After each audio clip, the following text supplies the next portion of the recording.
lección de hoy, que es la lección número 3, el fundamento del crecimiento. Y vamos a comenzar leyendo en Hechos capítulo 2, verso 42. Dice, y perseveraban en la doctrina de los apóstoles, en la comunión unos con otros, en el partimiento del pan y en las oraciones.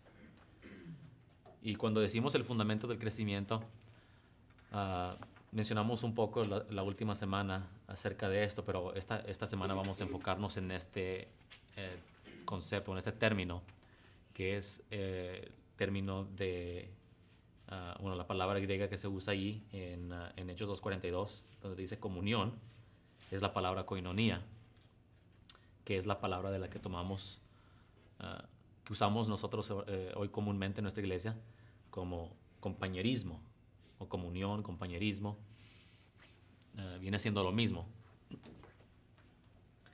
Comunidad, sacamos la palabra comunidad de ello, participación mutua, compartiendo intimidad, todo eso viene de la palabra koinonía.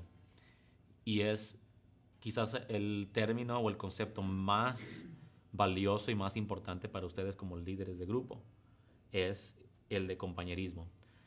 En otras palabras, lo que estamos queriendo crear en un grupo pequeño es comunión o una comunidad. Mucha gente necesita un lugar donde pertenecer. Y cuando ustedes los invitan a su grupo, y si ellos conectan con su grupo, mientras ustedes están creando esa comunidad, se conectan a esa comunidad y ahora son ellos parte de esa comunidad. Y lo que comenzamos a producir es koinonía o comunión. Y eso es lo que tenía la iglesia primitiva ahí en Hechos 2.42, como lo menciona. Perseveraban en la doctrina de los apóstoles, lo mencionamos la semana pasada, en la comunión, unos con otros, en el partimiento del pan y en las oraciones. Entonces, la comunión o koinonía era algo muy importante, tan importante que el escritor de Hechos lo menciona en segundo lugar, ¿no? Dice, perseveraban en la doctrina de los apóstoles, entre palabras, las enseñanzas, y no perseveraban en lo que estaban enseñando y aprendiendo, y en comunión. La palabra koinonía es mencionada 19 veces en el Nuevo Testamento griego. Entonces, si se mencionan 19 veces otra vez, quiere decir que es algo muy importante. Y nosotros lo vamos a mencionar más de 19 veces. Y es algo que queremos infiltrar en la cultura que ustedes están creando como líderes de grupo o asistentes de grupo, como discípulos. Eso es lo que estamos queriendo crear. Es una comunidad. Una comunidad que lleva obviamente la cultura de esta iglesia, ¿no? Si sus grupos no se ven como la cultura de esta iglesia, y no me refiero a las diversidades de culturas que hay dentro de la iglesia, sino la cultura que hemos creado aquí dentro de esta iglesia, entonces, si no estamos creando ese tipo de cultura dentro de nuestros grupos, entonces no estamos conectados a la comunidad entera. O quizás no se está creando una comunidad o comunión dentro de ese grupo. Y eso es lo que deben de considerar ustedes como líderes. Deben de analizar cómo se ve su grupo. Recuerdan, la semana pasada hablábamos de visión un poco y cómo ustedes ven su grupo, qué es lo que ustedes pueden visionar de su grupo, qué es lo que están queriendo lograr dentro de sus grupos. Comunión es una de las partes más importantes de ello, ¿verdad? Y cómo se ve esa comunión es la visión, ¿verdad? Pero si no hay visión, no vamos a poder crear una comunidad o comunión, ¿verdad? Pero el hecho de que tengamos visión no quiere decir que vamos a estar creando una comunidad o comunión dentro de nuestros grupos. Tampoco tiene que ser intencional. Ustedes intencionalmente tienen que crear comunión y comunidad dentro de sus grupos. Esa es la razón por qué las pandillas, las gangas, las maras son tan atractivas a los jóvenes, a los adolescentes, especialmente los inmigrantes de cualquier país. Porque lo que ellos están haciendo, están creando comunidad, ¿verdad? Están creando una identidad y los adolescentes que han llegado a este país, especialmente, como les digo, inmigrantes, tienen un sentido perdido de lo que es comunidad o comunión. No saben a qué pertenecen, ¿verdad? Ustedes que han emigrado y sus hijos ahora son primera generación y no nacidos aquí, comienzan a tratar de descubrir cuál es su identidad y son el tipo de jóvenes que están en peligro de entrar a las pandillas, ¿no? Yo lo vi en donde yo crecí, en la escuela que yo fui. ah, la mayoría de los adolescentes en la escuela que yo fui estaban en una pandilla o en otra, o se identificaban con algún grupito, ¿verdad? Porque es muy, muy atractivo, porque era primordialmente de inmigrantes esa escuela, o de hijos de inmigrantes, y están tratando de descubrir su identidad, ¿verdad? Entonces atraen a jóvenes, ¿verdad? Les enseñan, esta es la comunidad a la que ahora tú perteneces, y eso los atrae. Y ahora pertenecen a ella y crean y encuentran una identidad o crean una identidad nueva. Entonces, algo similar sucede en nuestros grupos, donde la gente está perdida o la mayoría de la gente se siente sola. Quieren pertenecer a algo, quieren ser parte de algo, quieren ser parte de alguna comunidad. Entonces, cuando creamos una comunidad saludable dentro de nuestros grupos y estas personas entran a esta comunidad, les da esa oportunidad a ellos para ahora identificarse y crear eso en sus vidas. En el Nuevo Testamento, la base de compañerismo comienza con el encuentro que cada cristiano tiene con Jesucristo. Esa es la base, obviamente, de la comunidad que estamos creando. Jesucristo. Recuerden nuestros valores, ¿verdad? El más importante de ellos es honrar a Cristo en todo lo que hacemos. Entonces, la comunidad que estamos queriendo crear es una comunidad que está basada en Jesucristo. Tiene como fundamento a Jesucristo. Ese es el fundamento de todo lo que hacemos. Entonces, cuando la persona tiene un encuentro con Jesús, ahora le estamos enseñando una base. Esta es la base. Esto es lo que nos identifica a todos. Por eso nos llamamos cristianos. Y por eso se les llamó a los cristianos de la iglesia primitiva, se les comenzó a identificar de cierta manera. ¿Por qué? Tenían un fundamento, tenían una base, tenían algo que los identificaba a todos, ¿verdad? Y eso era Jesucristo. Y lo mismo debe de suceder en nuestros grupos. Jesucristo es la base de de la comunidad que estamos queriendo crear. Grupos pequeños exitosos son el resultado de buenas relaciones. Si hay buenas relaciones unos con otros dentro del grupo, entonces eso puede producir éxito.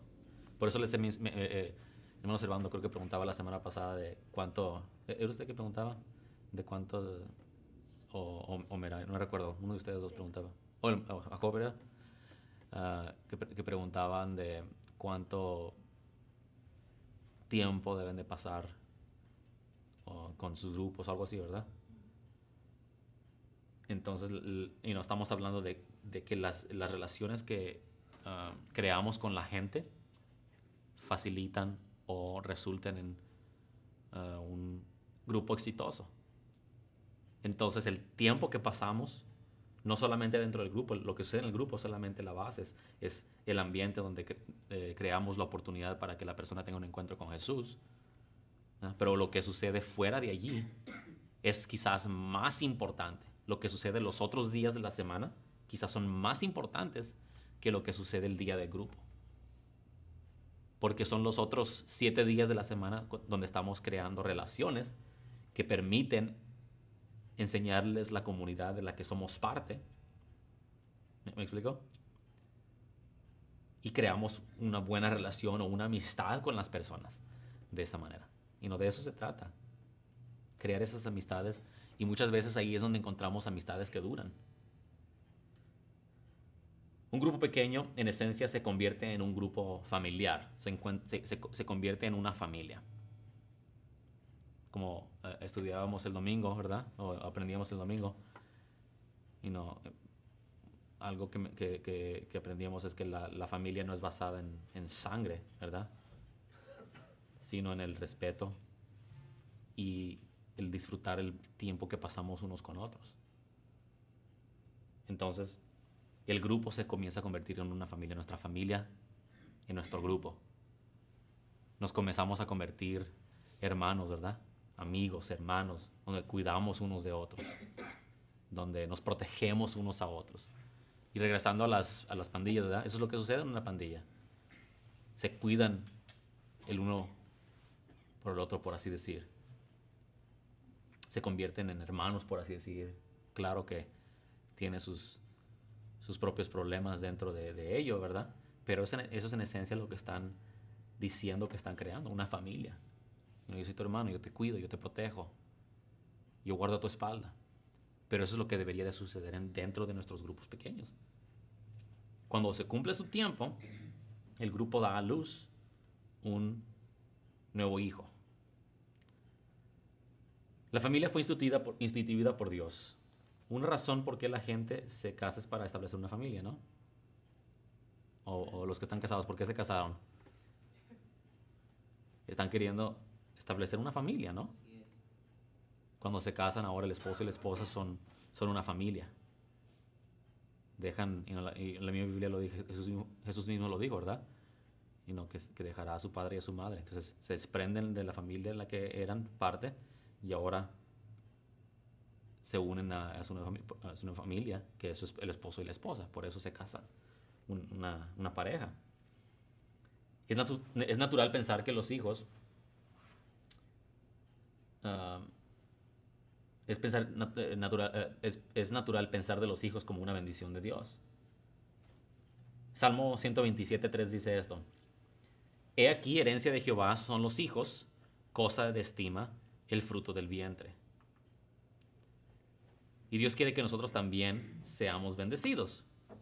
Ahora, si estamos hablando del grupo como una familia, ¿verdad? Y cuando el grupo se multiplica, da a luz un hijo, entonces el hijo viene a ser, ¿qué? Una bendición al grupo madre, si le pudiéramos llamar de esa manera. Un entrenamiento apropiado de un niño resulta en una bendición de futuras generaciones. En otras palabras, si a nuestros hijos les instruimos y los enseñamos correctamente, ellos van a ser bendición a sus hijos y sus hijos van a ser bendición a sus hijos. Entonces, si aplicamos lo mismo al grupo madre, por así decirlo, y da a luz un grupo hijo, por eso el discipulado del líder es tan importante y por eso comenzamos con el discipulado del líder. Para asegurar la bendición de las futuras generaciones de grupos hijos.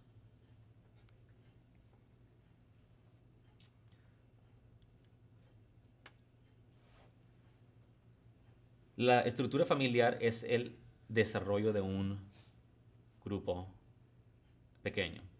Si nosotros queremos experimentar las bendiciones de ser padres espirituales, tenemos que dar a luz. En otras palabras, si el grupo no está dando a luz, no está experimentando las bendiciones de ser padre. Y queremos experimentar esa bendición como grupo, como líderes, ustedes quieren experimentar esa bendición. Y claro, sentimos gozo y hay bendición cuando, como líderes, damos a luz a un nuevo discípulo. Pero ahora, en esta comunidad que estamos queriendo crear, también queremos dar a luz a una nueva pequeña comunidad que lleva en esencia la misma ADN del grupo con el que comenzamos, ¿verdad? Que lleve el mismo, la misma cultura y al mismo tiempo también somos parte de la misma familia global, ¿no?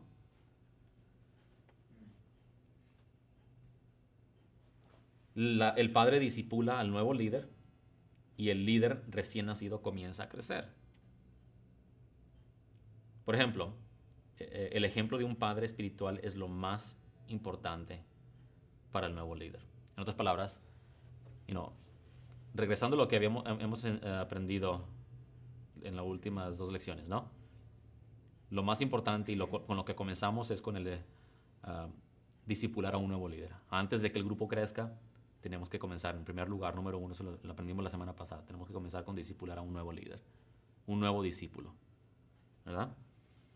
Entonces, antes de que pueda crecer el grupo, tenemos que tener un discípulo o un líder nuevo.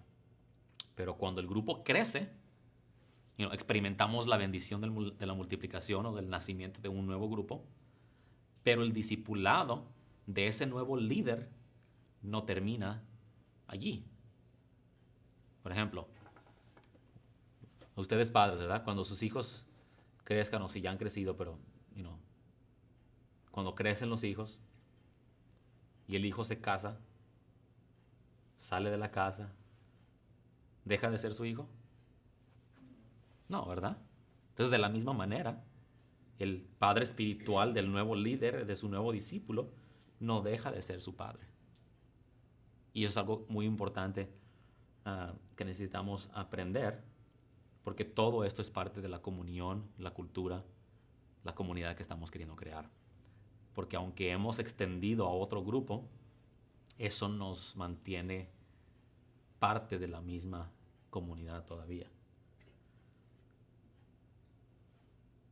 El ejemplo de un padre espiritual es lo más importante para el nuevo líder. Como dijo el apóstol Pablo, sean imitadores de mí. ¿Qué está diciendo? El nuevo hijo, el nuevo líder, el nuevo discípulo todavía está aprendiendo de su padre espiritual.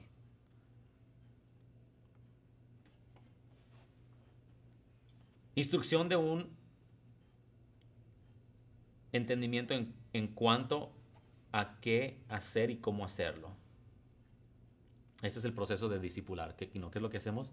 Les enseñamos, los instruimos a los nuevos líderes, a nuestros nuevos discípulos, de qué es lo que ellos deben de hacer. Lo modelamos para ellos, les enseñamos qué deben de hacer, les enseñamos cómo deben de hacerlo. Eso es muy, muy importante. Y la demostración permite que ellos observen de la manera apropiada de hacer las cosas. ¿Qué estoy queriendo decir con esto? Bueno, si solamente dirigimos un grupo una vez a la semana, solamente en nuestra reunión regular, eso es lo que nuestros discípulos van a hacer.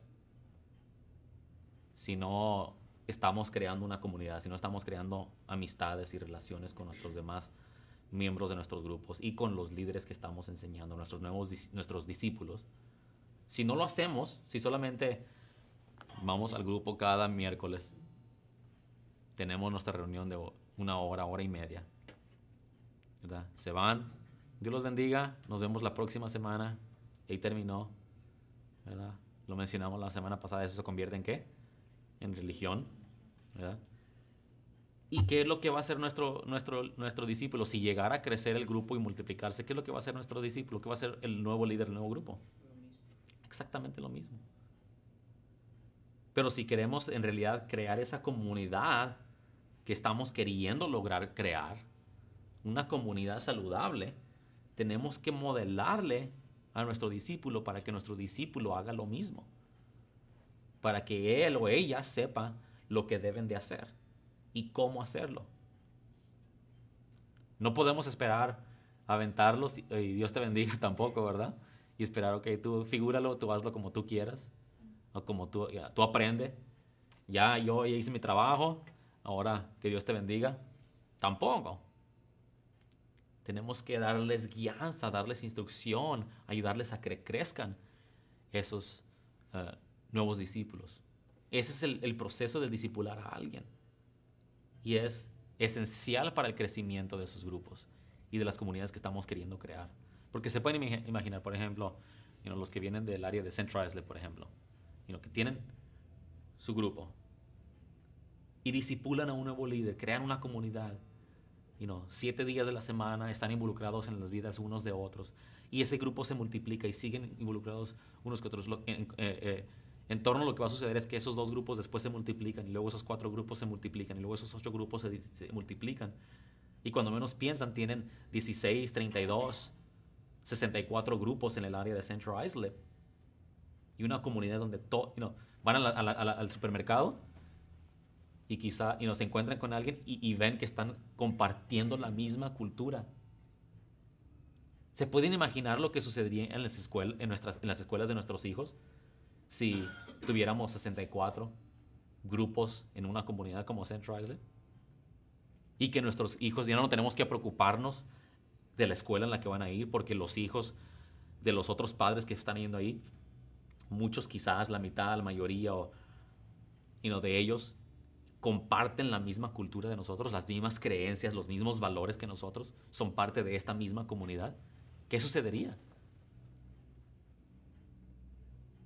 Que vamos, como decía, al supermercado Y ya no nos preocupamos por cómo nos va a responder el que está haciendo cola enfrente de nosotros, porque compartimos la misma cultura, porque somos parte de la misma comunidad. Crearíamos una verdadera comunidad, ¿eh? No nomás le llamaríamos una comunidad descentralizada, sino crearíamos una verdadera comunidad donde sí compartimos valores y creencias. Tenemos cosas en común. Tenemos a Jesucristo como base. Sería muy diferente los lugares donde vivimos. Muy, muy diferente. Eso en realidad crearía transformación en nuestros pueblos, en nuestras ciudades. Inspección quiere decir que ellos se envuelven en el trabajo bajo su supervisión. En otras palabras, no nomás dejemos solos a nuestros hijos espirituales, sino permanezcamos en las vidas de ellos, aun cuando se multipliquen ustedes, aun cuando sus hijos se hayan multiplicado. Permanezcamos en las vidas. Si son, y entiendo, bueno, ya no sucede tanto en nuestra iglesia, pero antes sucedía cuando el líder le daba temor multiplicar su grupo, por temor de ya no tener amistad o contacto con la gente de su grupo hijo. Pero si si estábamos involucrados en la vida de ellos anteriormente, vamos a continuar estando en la vida de ellos aún después. Pero también tiene que haber nutrición para crear una comunidad, para crear una familia, para crecer hijos saludables. Tenemos que nutrirlos. Entonces, ¿cómo nutrimos? Y con estas cosas con estas sugerencias de cómo nutrir a nuestros hijos espirituales y a nuestras comunidades. Con eso vamos a terminar esta lección. Entonces, ¿cuál es la nutrición para ellos? En primer lugar, amor. ¿Okay? Hay que amarlos. Hay que darles amor genuino. No es casualidad que ese es uno de nuestros valores muy importantes en esta iglesia. Amor. Porque Dios es amor. El amor resuelve todo tipo de problemas. Cubre tantos problemas entre unos con otros. Por eso es un valor tan importante. Número 2 es comunicación. Comunicación es esencial. No podemos tener una relación con una persona si no hay comunicación. Si un padre no tiene una comunicación con su hijo, se quiebra la relación de padre e hijo, ¿verdad? Si ustedes pierden la comunicación con un amigo, ¿qué sucede? Se rompe la relación. Si solamente nos comunicamos una vez a la semana o una vez al mes, se comienza a distanciar esa relación, esa amistad. Eso sucede con nuestros hijos espirituales también. Hay que tener confianza en ellos, número 3. Yo sé que a veces tememos confiar a nuestros hijos físicamente y espirituales también, porque tenemos temor de que vayan a cometer un error, ¿verdad? No queremos dejar ahí a nuestro hijo que nos ayude a cocinar porque tenemos temor de que se vaya a quemar en la estufa, o que, como me dijo esta mañana, quebró un huevo por querer ayudar ahí en la cocina. ¿Verdad? Pero mi esposa de cualquier modo lo permite que intente, que estaban haciendo pancakes y que le bata ahí todavía a la harina para los pancakes. Aunque tenga 3 años, está dando confianza sabiendo que lo más probable es que se le vaya a tirar algo o vaya a quebrar algo. Lo mismo con nuestros hijos espirituales. Quizás no sabemos si van a tener éxito en su grupo nuevo, pero a veces no tenemos opción. Tenemos que confiar en ellos porque ¿quieren ustedes seguir dirigiendo a un grupo de 30 personas? Teniéndolos ahí todos metidos en su casa, pues no queremos dirigir un grupo. Que se nos hace demasiado trabajo estar en comunicación con los 30 los 7 días de la semana. Los estoy mencionando, hay que crear esas relaciones, hay que estar en contacto con ellos, hay que tener comunicación con ellos, hay que amarlos. Pero si tenemos a 30 personas, ¿quién de ustedes les gustaría tener 30 hijos? Claro, hablamos de la bendición de ello, pero 30 hijos toma bastante trabajo. Pero se han visto cómo en las familias grandes ¿Los hijos ayudan a los padres con los demás hijos? Lo mismo sucede en nuestros grupos. Que nuestros nuevos hijos los lanzamos para que nos ayuden a cuidar de los hijos nuevos y ellos tengan hijos también propios. Y así se comienza a expandir, dando confianza a ellos. Número 4, hay que pasar tiempo con ellos. Y es algo que ya mencionamos. Pase tiempo con ellos.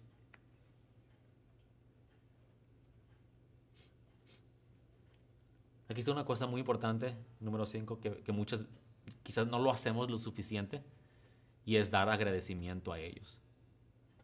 Agradecerles por la ayuda. Es muy fácil cuando el hijo bueno está haciendo ahí su trabajo y siempre está ahí, es un buen niño. Es fácil olvidarse y no darle una palmadita en la espalda de vez en cuando. Decirle, gracias, mi hijo, estoy orgulloso de ti. Pero nuestros hijos lo necesitan. De la misma manera, nuestros hijos espirituales lo necesitan. Número 6. Hay que hacer todo lo posible para evitar favoritismo hacia ellos. Como padres muchas veces es difícil no demostrar favoritismo con un hijo. Especialmente si un hijo es muy sobresaliente, hace bien en la escuela, tiene calificaciones perfectas, nunca se mete en problemas. O a veces el que se comporta mal, ¿verdad? Tiende a tener más favoritismo. Y es importante como padres espirituales no demostrar favoritismo hacia ellos. Y número 7, ore con ellos y por ellos. Y no estoy hablando nomás cuando estén ahí en el grupo. Venga, mi hijo, voy a orar contigo. No me refiero a eso, sino constantemente estar orando por ellos. Y qué mejor tener discípulos que están ayudándole a orar por los otros 30, ¿no? Qué mejor. Y si usted nomás ora por sus 5 discípulos, especialmente si ellos ya se lanzaron con otro grupo. El líder padre es en realidad un padre espiritual. Tiene la responsabilidad de cuidar y pastorear a su grupo y especialmente a sus líderes hijos. Un líder de un grupo pequeño es la persona más importante para el crecimiento y retención de la iglesia. Usted es el que los cuida, anima, visita, provee por ellos, dirige, instruye, corrige, ora por ellos, trae a la iglesia, etcétera, etcétera, etcétera. Cuando están desanimados es su trabajo de animarlos. Cuando están enfermos es su responsabilidad de cuidar de ellos. Cuando están heridos es sumamente importante que ustedes les demuestren amor. El líder padre es el pastor no solo de un grupo, sino de todos los grupos hijos que da a luz. Es una extensión del pastor de la iglesia. Por eso en realidad en el Nuevo Testamento griego solamente encontramos la palabra pastor 2 veces en el griego. En el español lo encontramos como una docena de veces, aparte de esas 2. Pero la palabra griega en esas otras veces que se encuentra en el griego no era la palabra líder. Perdón, no era la palabra pastor, era la palabra líder. Porque un pastor en realidad cuida de sus ovejas. En este caso, un líder, padre, cuida de sus hijos.